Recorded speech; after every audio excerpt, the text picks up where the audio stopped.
Hi, welcome to Neuroverse A podcast hosted by Carolina and Clara, where we discuss all matters from neuroscience to philosophy and beyond.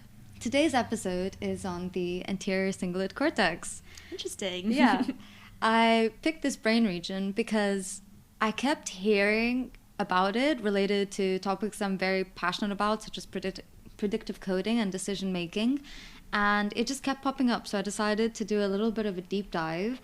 And basically, the anterior cingulate cortex is associated to do with activity in surprise responses and events and errors, negative feedback, predictive coding, inference, decision making. So like a whole lot of things that involve expectation and sensory inputs, which I find really interesting as perhaps the intersection of these two worlds combining the external sensory information and the internal contextual information. And in researching about the anterior cingulate cortex, there's a focus not only on the fact that it's involved in decisions, but reward expectation and the magnitude of the reward and cost-benefit analysis, as well as uncertainty.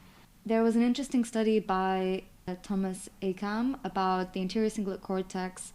Essentially, in his study, they concluded that the ACC is necessary for updating model-based strategies, but not for basic reward-driven action reinforcement. So in this study, they looked at the brain activity of mice when doing a decision-making task, and they concluded that the anterior cingulate cortex, that the ACC is involved in choosing the correct reward, but importantly, balancing out the value of the reward and using previous information to predict the future outcomes. Yeah. To support this, when they inhibited the ACC, subjects were unable to make a choice that reflected learning in the paradigm that they were in and weren't able to perform subsequent decisions within that specific behavioral task paradigm. Cool.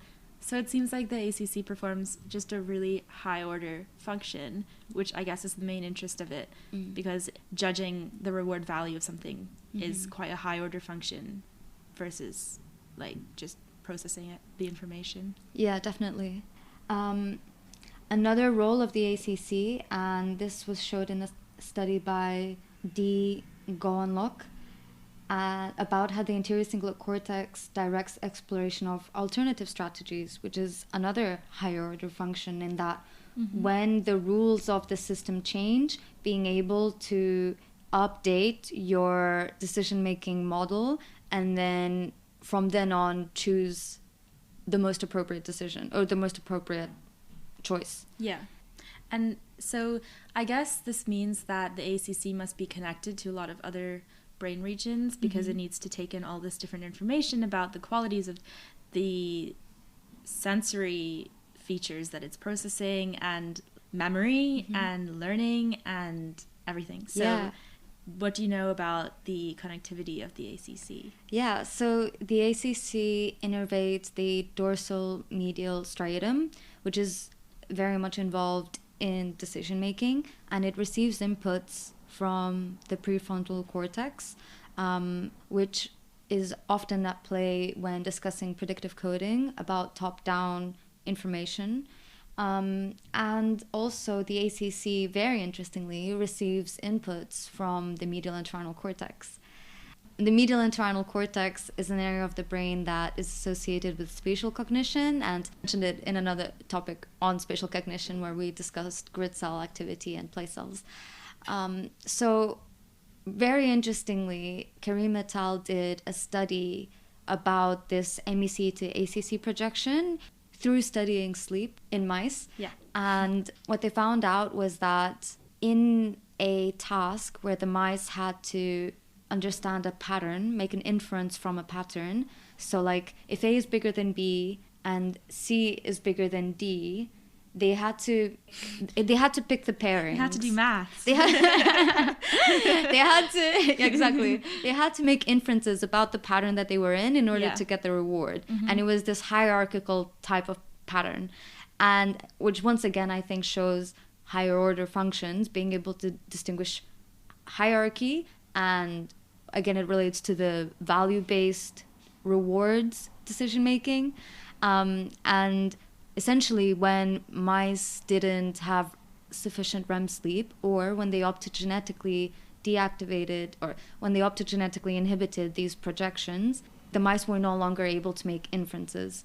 So I think it's really interesting because it ties in the memory contextual information from the MEC to this area of the ACC, which is involved, which is more of like a layover into the decision-making area of the brain. And yeah, I just thought that was a really cool study. Yeah, interesting, because the MEC, like we talked about in the previous episode, is mainly related to processing spatial information and relaying that to the hippocampus for creating a cognitive map, is what we call it. Another major role of the ACC that I found when researching it was in the processing of emotions, like emotional expression and awareness. And so I found a number of studies that looked at the role of ACC in anxiety behaviors, and meditation, and how that can heal anxiety, which I found really interesting. And specifically, this one study used by a group in Chicago used fMRI on human subjects, and they looked at young adults but of different ages who had anxiety or who were healthy, and they did neuroimaging to look at the functional connectivity between the ACC and the amygdala, which is the region thought to be responsible for emotions. And so really interestingly, they found that anxiety was related to age-related changes in the functional connectivity between the ACC and amygdala. So they did neuroimaging in both children and adults, and specifically looked at the functional connectivity between the ACC and the amygdala, which is thought to be responsible for emotions. And they did this while subjects viewed faces of different emotions, showing different emotions. So it was an emotional processing task. And what they found is that anxiety was related to age-related changes in the ACC amygdala connectivity during emotional face processing. So what this means is that anxious children showed reduced connectivity compared to healthy children, but then anxious adults showed increased connectivity compared to healthy adults. Oh. And so they suggested that anxiety may be associated with a failure to develop these connections early in life that result in impairments later in life. That's so interesting. Yeah. And so, well, the methodology was quite limited in that they couldn't specifically tell whether the connectivity meant amygdala projections to the ACC or ACC inputs to the amygdala. Okay. And so they couldn't really necessarily infer what the signal means, like beyond just the level of connectivity in general. But I just thought it was interesting because they also suggested that the connectivity likely implicates top-down regulation of emotions because of the respective roles of these brain regions. And so anxiety may be related to like a failure to develop proper top-down regulation of emotions. So it's all about emotional regulation. Yeah. And like I mentioned, some other studies have also looked at this. Like one study found that meditation increases blood flow to the anterior cingulate cortex.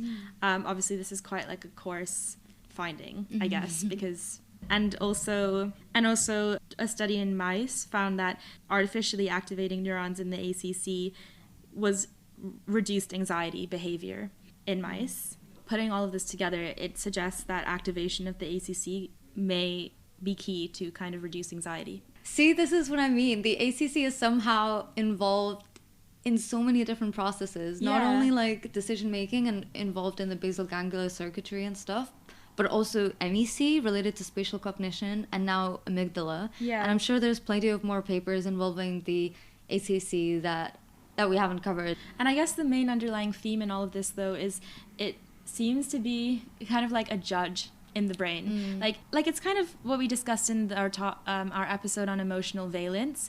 In terms of this emotional processing, I feel like it would be important for assigning value to emotions, whether it's positive or negative. Yeah.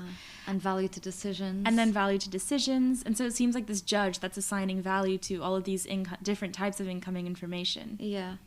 I also see it very much as a hub for all sorts of processes that tie in the external and internal world. Yeah. So this leads me to a paper by Nicholas Cole, produced in Adil Khan's lab, on predictive error signals in anterior cingulate cortex that drive task switching.